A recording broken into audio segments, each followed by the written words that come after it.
sharing this one and only life, ending up just another lost and lonely wife. You count up the years and they will be filled with tears. Bonjour, bonjour, bonjour tout le monde. Yeah. Voilà. Voilà, bah oui, en chanson. Qu'est-ce que vous voulez que je vous dise? Vous aurez remarqué que je ne suis pas toute seule, qu'il y a Sarah Cadour qui est avec moi, qu'on peut applaudir, Stan Gusman, Sylvie Chocron, notre neuropsy adorée, le public bien sûr. Et on est ravis de vous accueillir dans Bel et Bien Ensemble comme chaque jour sur France 2. Regardez ce chiffre. Selon un sondage, il y a près de 7 femmes sur 10 qui font passer les besoins des autres avant les leurs. On s'arrête 2 secondes sur cette phrase. C'est pas un truc que vous connaissez, Stan, donc arrêtez de faire... J'en suis responsable, mais oui. Au résultat, on dit oui à tout parce qu'on a été conditionné à ne pas décevoir. On a peur d'être rejeté, on évite les conflits, on fait plaisir à tout le monde et tout ça, ça fait qu'on s'oublie. Et cette quête de l'approbation, ça nous épuise. Et quand je dis nous, bien sûr, je parle des Stan. Des femmes. Voilà, bisous. Je vous lance donc un défi, les filles en tout cas. Et si pour une fois, on essayait d'être un peu soi, si on arrêtait de tricher pour être validé, parce qu'on ne peut pas plaire à tout le monde, et entre nous, tant mieux, parce qu'à vouloir être aimé de tous, on risque surtout de ne plus savoir qui on est vraiment. Pour trouver l'inspiration, on a invité celle qui nous a donné envie de faire cette émission, rien que ça. C'est la romancière et figure incontournable de la mode française, c'est Sophie Fontanelle, qui a fait de la liberté d'être soi un véritable art de vivre. On a besoin de modèles comme elle. Elle sera avec nous dans un instant pour nous apprendre à nous assumer pleinement. Sarah, oui. Ça vous parle, mon chou, ça? Mais oui, ça me parle. Et je crois qu'on a ça en commun toutes les deux. C'est l'idée que quelqu'un ne nous aime pas, en fait, ça nous rend malade. C'est vrai, moi, ça m'empêche de dormir. Voilà, moi, je déteste ça, du coup, je ne sais pas dire non. Par exemple, Stan n'est pas fan de moi et ça fait beaucoup de mal. C'est faux, c'est faux. Du coup, moi, je ne sais pas dire non. En fait, je suis on est ce qu'on appelle, Agathe, des people pleasers, plus communément connus sous le nom de pigeonnes professionnelles. Et pour vous dire à quel point c'est grave, au restaurant, quand le serveur se trompe de commande, bah, par exemple, je lui dis « Ok, il n'y a pas de souci. » Tu vois, il me ramène du saumon et à la place, j'ai commandé de la moussaka, bah, il n'y a aucun problème. Tu vois, je lui dis « Merci beaucoup. » Moi aussi. Voilà. Autre exemple, si la maîtresse de mes enfants me demande d'être parent accompagnateur pour une sortie, je dis quoi? Bah, vous dites oui, bien sûr. Eh bien, je vous le dis faites, oui. Agathe, aussi. Bah oui, vous êtes déjà à l'arrêt de bus, vous attendez avec les 30 gosses. Mais oui, ça correspond à notre seul jour de repos. C'est ça le problème. Et cette nature bonne poire, bah, moi, ça m'a apporté pas mal d'ennuis. Et je vais vous raconter une petite anecdote. J'avais une boutique de vêtements à l'époque qui s'appelait Sarah Moda. Mais oui, regardez. Vous avez tout fait, vous? Les photos. Sarah Moda. La mode à petit prix. Et en fait, moi, j'ai eu un brainstorming pour trouver le nom du magasin. Ça a été très long. Ça rime quoi, Sarah, Moda, super. Et en fait, j'avais honte de faire payer les gens. À chaque passage en caisse, je trouvais une raison de faire une réduction parce que je voulais pas décevoir. Ouais. Et résultat, bah, la boutique, elle a coulé. Au bout de 3 ans, j'ai déposé le bilan véridique. Allez vérifier Sarah Moda sur Internet. Voilà où m'a mené ce besoin maladif de plaire à tout le monde. Et le pire, c'est qu'à chaque fois, je suis en colère contre moi-même. Je m'en veux. Car disons-le, c'est pas de la gentillesse, c'est souvent la peur d'être rejetée. Alors quand je suis tombée sur cette vidéo de l'actrice américaine Kate Winslet, ça m'a fait un bien fou. Je l'écoute en boucle comme une thérapie gratuite et j'essaye d'appliquer ses conseils. Regardez, Agathe. Darling, Give me the advice. Let's go. you cannot control or dictate No, the opinions and attitudes of other people. no. All you can do is live your best life, Yeah, be a decent person. yeah, That's it. yeah. You can't please everybody. No. There will always be people who don't like your hair, don't like your face, don't like the sound of your voice, don't believe the things that you say. Mais oui, bien sûr. Elle a raison, Kate. Vive Kate. Mais oui, on sait. Hey, oui, On a fait une rechute. Oui. Voilà, bon, parce qu'on s'épuise à Ouais. vouloir plaire à tout le monde. Et pourtant, quand on est une femme, on a du mal à faire autrement. Alors Sylvie, pourquoi on veut des explications? Alors, qu'est-ce que c'est que ça? C'est le syndrome de la bonne élève. C'est-à-dire qu'on apprend, depuis qu'on est petite, à être une bonne élève, à se comporter comme il faut. Ça nous fait plaisir si les gens sont contents de ce qu'on fait, si on a rempli voilà, toutes les cases, etc. Le problème, c'est qu'au fur et à mesure où on grandit, on continue d'être la bonne élève. Vous savez que c'est même un sujet très sérieux en ce moment en médecine, parce qu'à force de vouloir être une bonne élève quand on est petite, mais il y a des troubles qui peuvent même passer inaperçus chez les petites filles, ou même à l'adolescence, parce que les femmes vont tellement se conformer à ce qu'on attend d'elles, qu'on sait par exemple dans le cadre des troubles de l'attention ou des troubles du spectre autistique, que certains troubles vont être masqués par ce syndrome de la bonne élève, parce que les filles vont plus se conformer à ce qu'on attend d'elles. Et donc c'est un souci parce qu'on apprend à notre cerveau à éprouver du plaisir quand les autres sont contents de ce qu'on a fait. Et donc, c'est sans limite. Les gens vont nous demander tout ce qu'ils peuvent nous demander dans notre vie personnelle, professionnelle, peu importe. À chaque fois, ça va libérer un petit peu de dopamine et on va devenir complètement dépendant de cette récompense dans le regard des autres, simplement parce qu'on a dit oui. Sauf que 5 minutes après, on va regretter d'avoir dit oui dans notre tête. Mais sur le moment, on a eu ce petit shot de dopamine.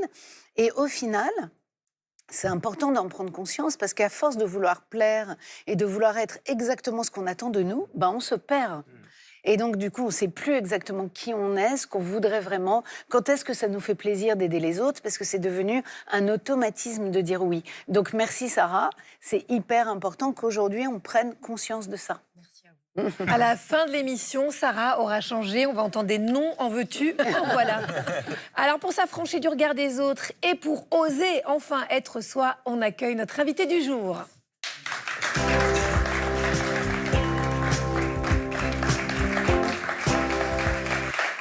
Bonjour Sophie Fontanelle. Quel bonheur de vous avoir. Moi, ça me fait toujours une petite émotion quand je suis à côté de Sophie Fontanelle, parce que vous m'avez accompagnée toute ma vie de jeune femme. Ouais, vous êtes... moi, je suis née en 1919, donc on a eu le temps de vous accompagner. Je suis de 22, donc vous inquiétez pas. Vous êtes romancière, je le rappelle, vous êtes critique mode, et puis surtout, vous êtes hyper inspirante, vraiment, pour toute, en tout cas pour ma génération de femmes, vraiment. Je vais raconter un petit peu votre histoire. Après des années à travailler au sein du magazine Elle, on vous remercie. Et en fait, on vous dit à ce moment-là que vous ne représentez plus les lectrices du Elle, ce qui est quand même d'une violence absolue. Donc, beaucoup auraient sombré quand même après ça. Et vous, non, ça a été le début d'une nouvelle vie. Qu'est-ce qui s'est passé dans votre tête à ce moment-là? Il y a quelqu'un qui m'a dit que peut-être, il fallait passer à des gens plus jeunes. Je me suis pas du tout vexée, c'est drôle. Hein. J'ai demandé de l'argent. Ça aide.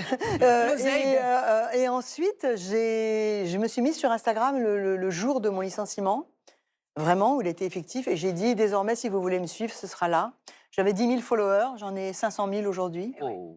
Donc en fait, ce que j'ai fait, mon intuition, c'était de me dire, mais on a parlé que de ça, c'était de me dire... Ces femmes, j'ai laissé pousser mes cheveux blancs ce jour-là, le jour du licenciement. Et je me suis dit, mais en fait, on nous dit qu'on est invisible et nous, on se range, comme on se range tout le temps. On se range à dire, bah oui, je suis invisible. Bah non, en fait, non, on n'est pas invisible. Mais en fait, ça quand même... C'est un peu à nous de le décider aussi. Oui, bon, alors quelques années plus tard, vous avez 59 ans, vous posez nu pour le magazine Elle. Le même. Oui, voilà, vous n'êtes pas... Vous leur en voulez pas. Mais ils renoncent à vous mettre en une parce que, je cite, ça vous rendrait pas service. Donc déjà, c'est quand même eux qui décident pour vous, ce qui est quand même assez dingue. Donc, avec leur accord, vous décidez de poster les photos sur les réseaux. Oui, ils étaient gentils. Hein. Ils m'ont dit, c'est trop risqué, les gens vont se moquer de toi. Et de toute manière, des gens se seraient moqués de moi. C'est pas grave, en fait, que des gens se moquent de vous. Nous aussi, on se moque de tout le monde. Donc, vous êtes battu à ce moment-là ou non? Vous avez Non, j'ai dit, laissez-moi faire les couvertures sur Instagram. Les réseaux. Et ça a été un raz-de-marée. J'étais invitée chez Delahousse qui immédiatement a annoncé « Vous avez fait la couverture de Elle » jusqu'à ce que dans son oreillette, on lui dise que non, j'étais pas vraiment en couve, c'était des fausses couves. Mais c'était trop tard, j'étais sur le plateau. Mais au départ, ils vous avaient demandé pour faire la une? Oui, ils voulaient faire la couverture, mais après, quand ils ont vu les photos, ils ont eu peur. En fait, je crois qu'ils ont eu peur... D'abord, je pense qu'il y a quand même des gens dans le journal qui ont dit c'est trop horrible, on le passe pas. Ça arrive. Non, mais il y a toujours des gens comme ça. Et j'ai pas envie de voir ça. C'est quoi. Enfin, les photos étaient vraiment très belles. C'était pas du tout genre. C'était des photos vraiment où je m'amusais, quoi. Oui. Et en fait, je pense qu'ils se sont dit, elle va recevoir des messages, comme j'étais déjà quand même très puissante sur Instagram, elle va recevoir des messages méchants. Finalement, j'ai pas du tout eu ça. Finalement, le Business of Fashion, qui est l'autorité de mode mondiale, m'a classée à ce moment-là dans les 500 personnes les plus influentes au monde. Et voilà. En mode. Donc, merci. C'était qui le photographe comme Il s'appelait Julien Vallon. Et en fait, c'était drôle parce qu'au début, il voulait faire des photos intimistes, il voulait faire des choses comme ça. Et je lui ai dit non, t'oublies complètement intimiste. Moi, je veux des photos comme à la grande époque de Elle, comme si on était vraiment des photos. Je veux m'amuser. Et en fait, le jour du shooting, j'étais nue. On cachait ce que j'avais pas envie de montrer, mais j'étais quand même nue. Et ils étaient tous là derrière un rideau. Je lui ai dit, écoutez, vous êtes tous ridicules, quoi. Ou on se met tous tout nus. Et j'ai dit, moi, je le fais. En fait, j'ai pu le faire parce que je crois. Enfin, je suis pas exhibitionniste, mais je me suis dit, mais à un moment donné, de quoi les gens ont tellement peur? De quoi les gens ont tellement peur? Montrons-le. Cette liberté d'être vous-même, alors on la retrouve au travers de l'héroïne de votre nouveau roman. Ça s'appelle Scheherazade et la 602e nuit. C'est aux éditions Segers, je prononce bien Segers? Oui, Segers. Alors, je rappelle un petit peu l'histoire. Scheherazade, elle se porte volontaire pour épouser un roi cruel. Et lui, il a peur d'être trompé. Et donc, il fait exécuter chaque matin la femme qu'il a épousée la veille. Depuis 3 ans. Voilà, depuis 3 ans. Et elle... Pour arrêter le massacre, chaque soir, comme c'est une conteuse hors pair, elle laisse le roi suspendu à son récit et le récit n'a pas de fin. Donc sur le papier, la série de Scheherazade... C'est Netflix, en fait, elle l'arrête tous les soirs. C'est ça, c'est la série qui ne s'arrête jamais, avec plein de saisons. Ouais. Et donc la survie de Scheherazade, elle dépend de sa capacité à le séduire, en fait, avec ses récits. Quelles leçons nous enseigne justement Scheherazade sur cette injonction à plaire qui pèse à ce point sur nos épaules de femmes, qu'on peut transformer cette contrainte en force, que c'est nous qui avons le pouvoir? La leçon, c'est la conversation. La leçon, c'est si on ne rétablit pas, on dit toujours le dialogue. Hein. Mais avant le dialogue, il y a la conversation. C'est un peu moins le dialogue. Et Scheherazade oblige cet homme à parler. Et elle le détourne de la seule chose à laquelle il pense, qui est de posséder la prédation, en fait. Elle le détourne de ça, il est intéressé, et au fil du livre, et c'est pour ça, je pense que le livre a du succès, parce qu'en fait, on en est là, nous, aujourd'hui, et c'est peut-être pour ça que j'ai eu l'idée de l'écrire, c'est que, en fait, la communication s'est complètement coupée, les femmes, de leur côté, on sait toutes, on voit sur nos algorithmes, on est là, à râler, on parle, voilà. Les hommes, soit ils disent, non, mais moi, je suis d'accord avec les femmes, je suis d'accord avec les femmes, on les entend pas parce que nous, dans nos algorithmes, on les voit pas. Après, il y a les masculinistes qui disent de toute manière, une femme, faut qu'elle se taise, et voilà, etc. Donc, il faut rétablir de la conversation. Et Scheherazade, cet homme-là, elle le tue pas, elle le cancelle pas, elle en fait juste un être tendre, en fait. Oui, c'est ça. Depuis des siècles, les femmes sont jugées sur leur apparence, leur capacité à être désirables. Et s'il y a bien un symbole de cette injonction à plaire, ce sont les cheveux blancs. C'est Stade qui va nous en parler, sous votre contrôle. Bien sûr. Oh, la pression, j'ai peur. Ouais, fais gaffe. Hein. Rendez-vous compte. T'as l'icône, là. Ouais, je sais. En 2026, une femme qui assume ses cheveux gris prend encore un risque social. Et ça fait des millénaires que ça dure. Je vous raconte un petit peu. Dans l'Égypte antique, on utilisait du henné pour masquer les premiers signes du temps. Les Grecs et les Romains fabriquaient des teintures à base de plantes, de cendres ou de minéraux pour cacher les cheveux blancs. Un privilège qui était réservé à une élite. Et pour les autres, on se couvrait la tête pour que rien ne dépasse. Si vous cherchez en fait une période où les cheveux blancs ont été à la mode, il vous reste un créneau sur la fresque de l'histoire. Faut aller à la cour du roi Soleil. Voilà. Hommes et femmes portent alors d'immenses perruques poudrées de blanc, synonyme d'élégance et de distinction. Mais en dehors de cette parenthèse, rien, nada, walou, que chi. Pire, tout s'aggrave dans les années 50. Là, les marques cosmétiques vont marketer cette idée.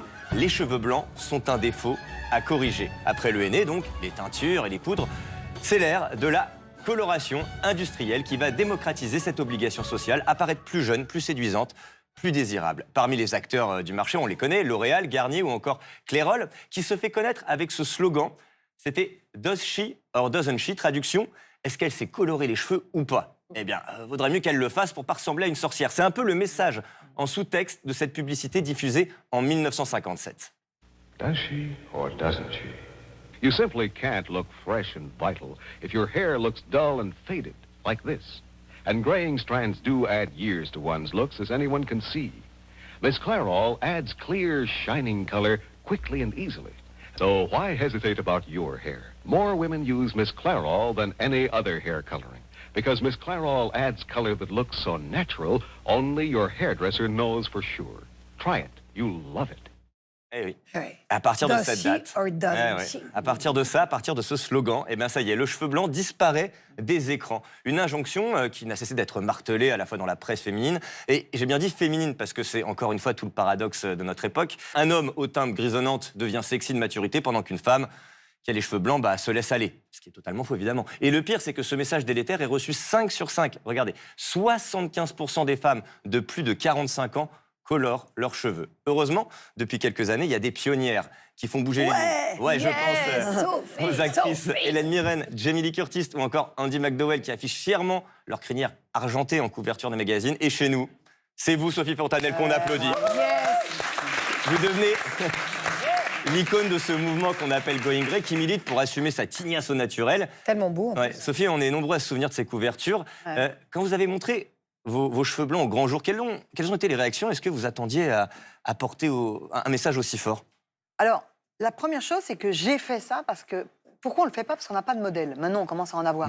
Donc moi, un jour, j'ai vu coup sur coup à Rome une femme qui passait avec des cheveux blancs un peu à la Farah Fawcett comme ça, magnifique, une petite 50aine d'années, cheveux tout blancs. Après, j'en ai vu une, la fille qui va que dans des endroits de rêve, à Saint-Tropez.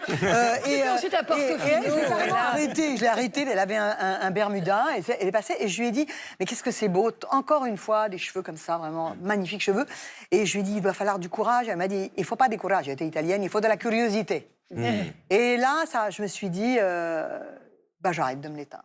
Okay. Moi aussi, je vais avoir de la curiosité. Donc au début, en fait, les copines autour de moi, elles se disaient, est-ce que tu es sûre? Tu viens de perdre ton boulot à elle, t'as pas de mec, est-ce que tu es sûre que tu vas pas juste entièrement foirer tes prochaines années?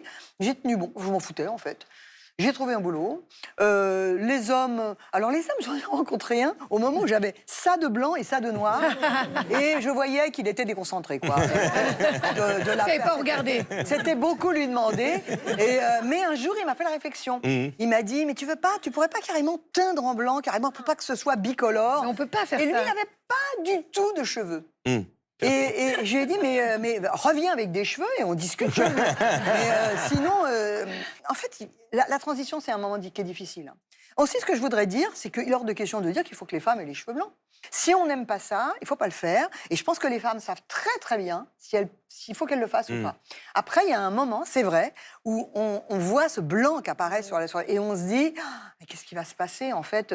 Vous parliez de désirable. Moi, j'ai entendu ça tout le temps. Est-ce qu'on va être désirable? Quand on se demande si on va être désirable, en fait, je pense qu'il faudrait qu'on s'en foute complètement. Moi, quand je suis à une terrasse de café avec mes copines et qu'elles disent est-ce qu'on est désirable, alors qu'elles sont toutes super, je leur dis mais dis-moi qui tu désires. Et on regarde passer les hommes et on se dit... Et il n'y a que des cajots. C'est quand même pas Barack Obama qui passe tout le temps. Voilà. Donc, non, mais c'est vrai, ça. Sarah, vous avez pris le pouls des Françaises pour voir comment elles se sentent, si elles s'assument, tout ça. Malheureusement, les Françaises cherchent encore beaucoup à plaire. Et à cause de ça, figurez-vous qu'on raconte en moyenne 2 mensonges par jour, pas pour arnaquer les gens, non, juste pour être apprécié, éviter un conflit ou ne pas décevoir. Et il y a une étude qui a montré que près d'1 femme sur 2 préfère manger un plat qu'elle déteste plutôt que de contredire le groupe. Moi, par exemple, c'est le matcha, c'est la mode en ce moment, donc j'en bois alors que c'est pas bon. Voilà, vous détestez ça? Moi, c'est pas bon, j'aime pas du tout. Mais ça fait bien, Sarah. Mais c'est pas tout. Certaines femmes portent des chaussures qui leur font mal, s'excusent alors qu'elles n'ont absolument rien fait. Elles disent c'est comme dans des chaussons alors qu'elles n'arrivent pas à marcher. Mais c'est ça, alors qu'elles ont des cloques, voilà. Et ça pullule. Des corps. Il y a des corps aux pieds, comme Agathe. Oui, Sophie, bienvenue dans cette émission. À bonne ambiance. Non, mais ça, vous n'avez pas de cheveux blancs, moi j'en ai, Agathe. Je vais rester la journée. Voilà. Et voilà, elles nous répondent, voilà, ça va très bien, tout va bien. Alors qu'elles sont au bord de la crise de nerfs, tout ça pour plaire, tout ça pour être aimé, pour ne pas déranger. C'est dire à quel point le regard des autres peut influencer nos comportements. Alors j'ai décidé de m'en affranchir avec les Françaises. Je suis bien là ou pas? À l'écran? Parce que mes cheveux, ils sont un peu graves, je trouve. On voit que j'ai les cheveux gras parce que toi, t'as les cheveux propres. Est-ce que je peux pas juste te les graisser un peu? Est-ce qu'on n'a pas d'huile d'olive? Ça te dérange pas que je te mette un peu d'huile d'olive sur les cheveux? Non. Je rigolais. C'était pour coller au thème. Bah oui. Est-ce qu'on peut plaire à tout le monde? Ah bah non, il y a des jalouses. Je pense pas qu'on puisse plaire à tout le monde. Peut-être être toléré par plein de gens.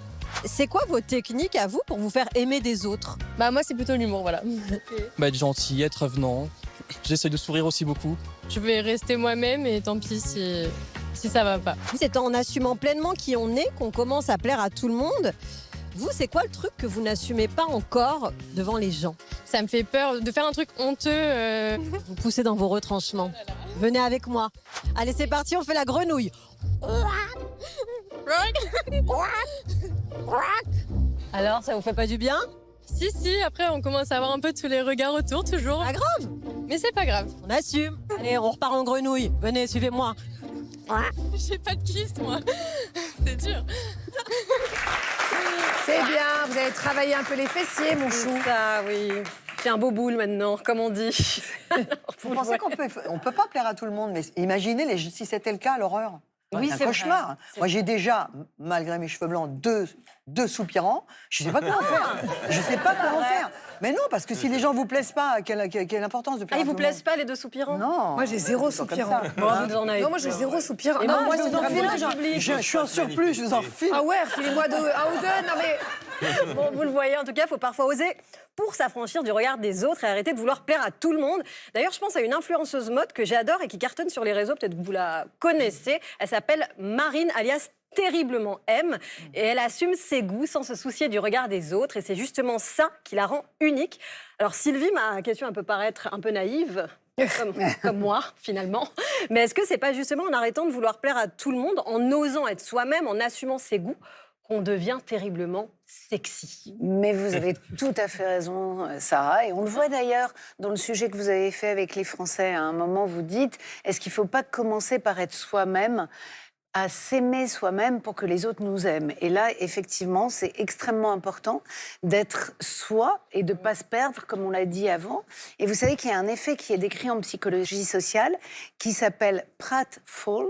Qu'est-ce que c'est? C'est le fait qu'au départ, on s'est rendu compte qu'au travail, les gens trop parfaits, qui ne font jamais d'erreurs, qui sont vraiment irréprochables, finalement, on n'a pas vraiment d'attirance pour eux. Ce qui nous plaît, c'est la personne qui, en général, se comporte bien, mais parfois peut faire une erreur, peut rater un rendez-vous, peut rater, je ne sais pas, une affaire, quoi que ce soit, parce que cette personne, elle est véritablement humaine, c'est pas une machine, elle a ses vulnérabilités, elle a ses failles, ses fêlures, et du coup, on va pouvoir s'identifier véritablement à elle. Alors, je ne sais pas si ça vous rendra plus sexy, mais en tout cas, ça facilitera les relations. Voilà, plus, ce serait vraiment exagéré pour les congénères, quoi. Sophie, c'est vrai que vous êtes un symbole de liberté quand même. Voilà, quand on vous regarde, on se dit, franchement, elle s'emmerde pas, quoi. Voilà, elle est libre, elle est elle-même. Nous, on a besoin que vous nous donniez un petit peu de votre force. Quels conseils vous pouvez donner aux femmes qui nous regardent pour arrêter de vouloir à tout prix plaire à tout le monde, ce qui est ancré quand même, comme disait Sarah tout à l'heure, en nous depuis qu'on est tout si, petit. j'ai un premier conseil à donner, c'est que j'avais vu un dessin humoristique de quelqu'un qui dit « Les moments où je me dis que je plais pas à tout le monde, je vais regarder les avis sur l'Acropole, sur les réseaux sociaux. » Et il y a plein de gens qui disent que c'est à chier l'Acropole. Donc si vous voulez, si l'Acropole, il y a des gens qui disent que c'est que ça, c'est n'importe quoi, c'est même pas complet, le temple, etc. Vous n'allez pas faire l'unanimité. Faut arriver à se dire que ce serait déjà un cauchemar que de ratisser large, en fait. Voilà. Faut pas ratisser large. Et ensuite, je crois qu'on a besoin de... C'est très juste ce que vous dites. Ce qu'on veut, c'est quelqu'un avec qui on peut être soi-même. On a un besoin urgent, c'est ce que fait Sherazade avec le roi Shahriar, de revenir à de la douceur. Adoucir. Parce que sinon, notre vie sexuelle, elle peut pas être douce, en fait. Robert Redford, quand il veut danser avec Barbara Streisand, il fait pas comme ça. Il met sa main comme ça, et elle regarde la main, et elle est émerveillée, et elle pose tout doucement sa main dans sa main. On va remettre un petit peu de douceur dans nos vies. Merci Sophie Fontanelle de nous avoir ensoleillés ce matin sur ce plateau. Je rappelle votre livre, Sherazade et la 602e nuit, c'est aux éditions Segers. À très bientôt, Merci de m'avoir accueilli. Alors pour s'affirmer, apprendre à être soi, il faut maîtriser un mot qui est bien plus compliqué qu'il n'en a l'air, c'est non. Non. Voilà, rassurez-vous, à force de barouder, notre envoyé spécial bien-être, Arnaud Loquet, qui à mon avis n'a pas eu le temps de se laver, tant il a baroudé, a trouvé la solution. Ah, le pauvre.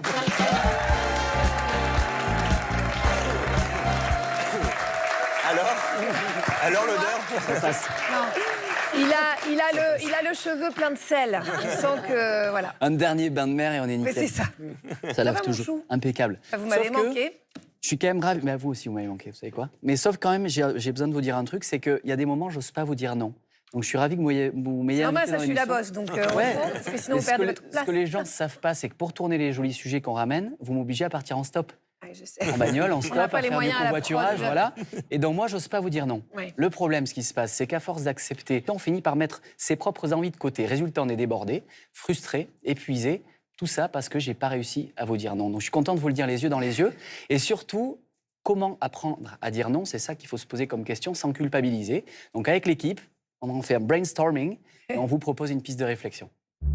Aurélie, notre journaliste, fait partie de ces gens qui disent oui à tout, au boulot, aux amis, à la vie. Oh, bonjour Ginette. Bonjour Aurélie. J'ai un petit souci. Est-ce que vous pouvez me garder Paco? D'accord Ginette, pas de souci. Viens Paco.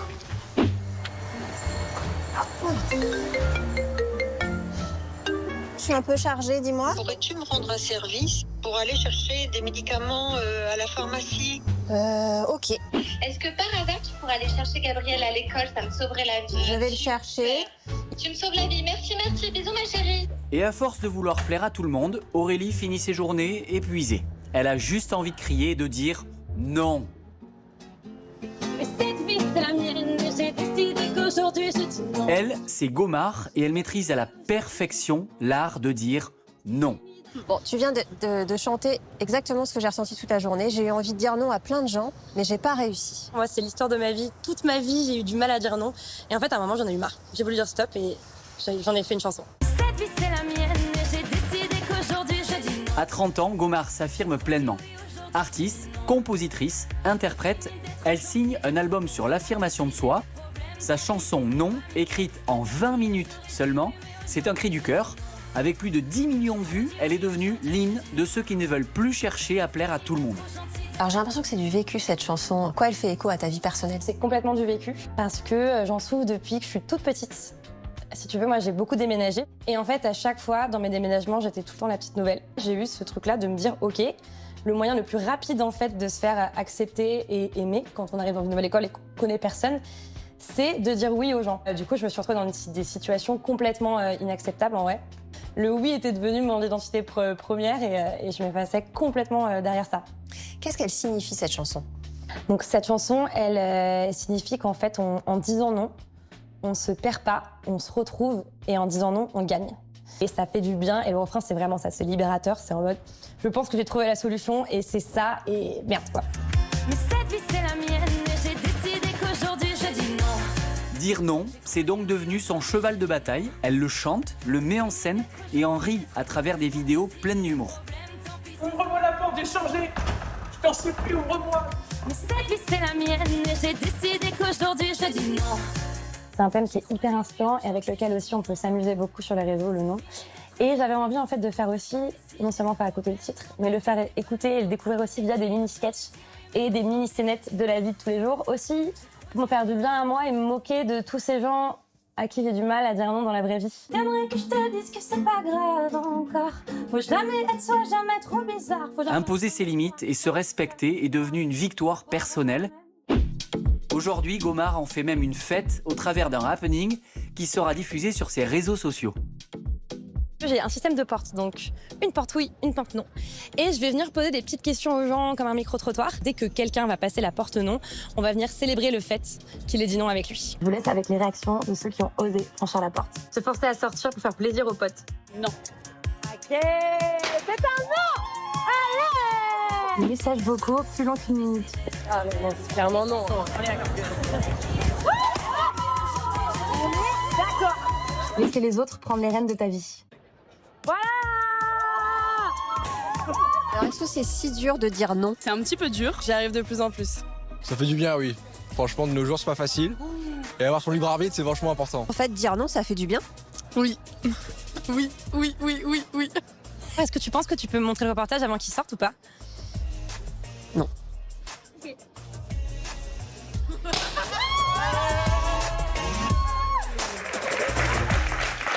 Sympa, heureuse. Et ben voilà, on sent l'épanouissement. Voilà. Sarah, on va en prendre de la graine, mon chou. Mais oui, c'est ça. On va sortir notre album. Je vais chercher un guitariste. En tout cas, ce qui est sûr, c'est qu'on peut pas. Ça venait du cœur. On peut pas plaire à tout le monde. Quelque part, est-ce qu'on s'en fout pas un peu? C'est ça l'enseignement. Le but, c'est qu'il faut pas essayer à tout prix.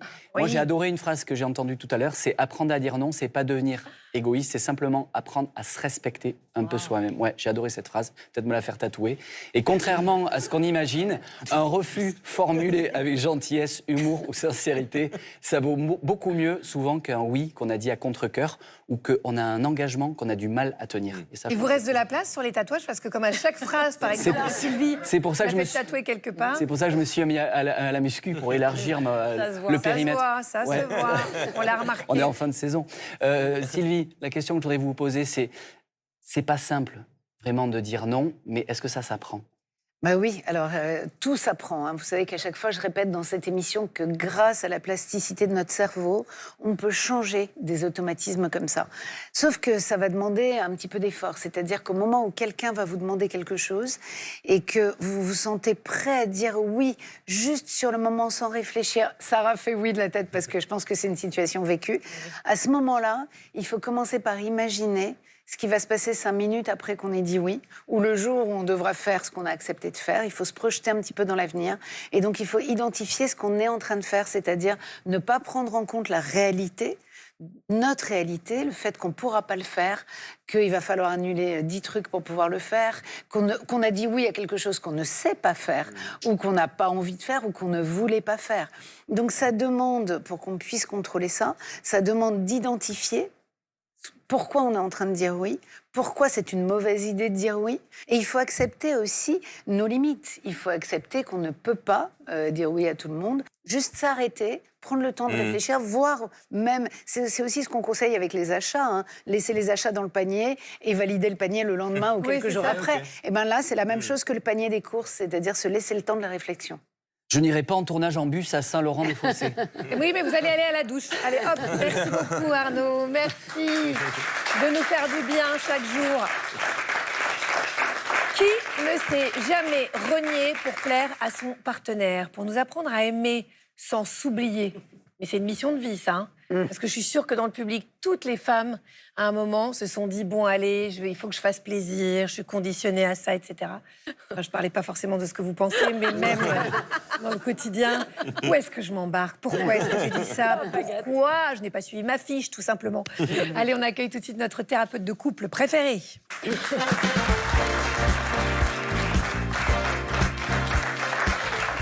Bonjour Margot Théroux. On le sait, en couple, on a vite fait de s'adapter, on se censure parce qu'on a peur de ne pas être aimé. Et c'est là qu'on va avoir besoin de vous. Je vais vous lire 3 messages de téléspectateurs, c'est-à-dire 3 situations de la vie de couple où on peut être amené à se compromettre et vous nous expliquez comment réagir. Alors, première situation, Margot, qui s'affiche à l'écran. Oui. Mon partenaire a fait une blague nulle sur les femmes.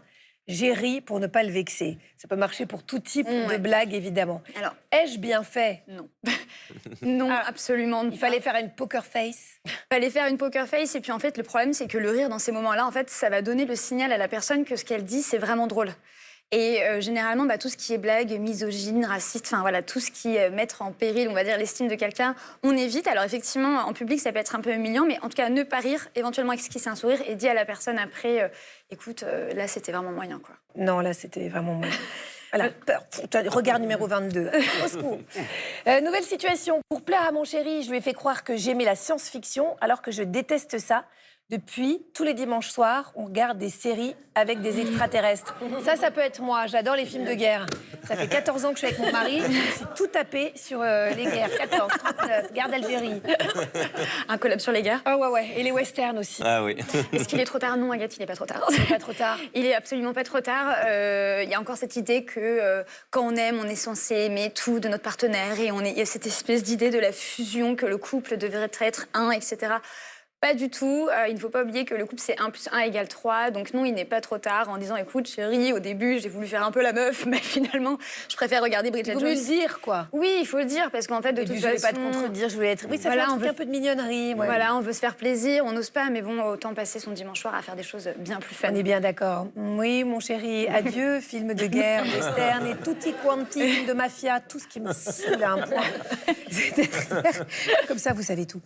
Dernière situation, mon partenaire me trouve belle quand je suis maquillée. Pour lui plaire, je me trimballe avec une couche de fond de teint du soir au matin. Ma peau ne respire plus, mes pores sont bouchés. Que faire? M'assumer au naturel, au risque de le décevoir. C'est Jane Birkin qui faisait ça, qui planquait du maquillage sous son matelas pour plaire à Serge Gainsbourg le matin. Gainsbourg en plus. Ouais. Et donc parce qu'il était quand même hyper courtisé, il s'est quand même envoyé toutes les plus belles femmes de France. Oui. Et donc, avant qu'il se réveille, elle prenait son fond de teint et bing. Moi, j'ai pu faire ça aussi. Ramper jusqu'au faire comme ça. Qu'est-ce que tu fais? Non, non, je vais juste faire un petit pipi. En fait, fond de teint, clic-clac, les débuts. Brossage de Les dents. débuts, bien sûr. Et maintenant, je ressemble à Donald Trump. Et ça n'a pas l'air de le faire partir. Alors, allons-y, qu'est-ce qu'on fait? Qu'est-ce qu'on fait? On ne fait pas ça, absolument pas. Pareil, et ça rejoint les propos que disait tout à l'heure Sophie Fontanelle, c'est qu'encore une fois, les femmes sont comment dire, laissées au rang d'objets de désir et qu'en fait, on va transférer sur elles que ce qu'on aime ou ce qu'on fantasme d'elles. Et donc non, parce qu'en fait, je le répète et je le répéterai encore, c'est que la première personne qu'on doit désirer, c'est soi. Et qu'en fait, si la personne ne nous désire qu'avec une couche de rouge à lèvres, de fond de teint ou autre joyeuseté, c'est qu'à un moment donné, elle aime la personne fantasmée, mais elle ne nous aime pas vraiment. Donc on part, au pire, on dit à la personne, mets du fond de teint toi, parce que clairement qu'on se le dise, les mecs, ils vont se trimballer pendant 10 ans avec un trou dans le caleçon. Personne non, ça rigole, c'est que c'est vrai. Applaudissez si vous le savez. Stan... Et je vais vous le prouver. Stan, il est hyper bizarre parce qu'il a le trou dans le caleçon et le fond de teint. Voilà, les deux. Et donc voilà. Donc le public a témoigné que, effectivement, nous, on nous en demande 10 fois trop. Et enfin, voilà, je veux dire, à un moment donné, non, on est censé nous aimer tel que nous sommes. Moi, je vais vous dire, Margot Théroux, vous avez de l'autorité sur moi. Donc là, maintenant, vous venez de dire un truc, je vais faire tout ce que vous m'avez dit. Et je vais suivre. Voilà, et je vais me faire tatouer vos phrases et je vous attendrai sur votre paillasson. À bientôt pour de nouveaux conseils, j'espère, dans Bel et Bien Ensemble. Qu'est-ce que les livres ont à nous apprendre sur le sujet? On bouge nos neurones avec notre chroniqueuse littéraire Tatiana, qu'on adore.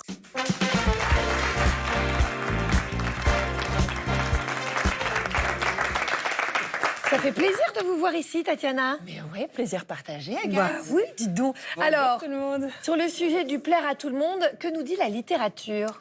Alors, chère Agathe, je vais partager les conseils de mon grand ami Rainer Maria Rilke, qui a changé ma vie. Ah bah, il est tellement merveilleux, le poète bien connu.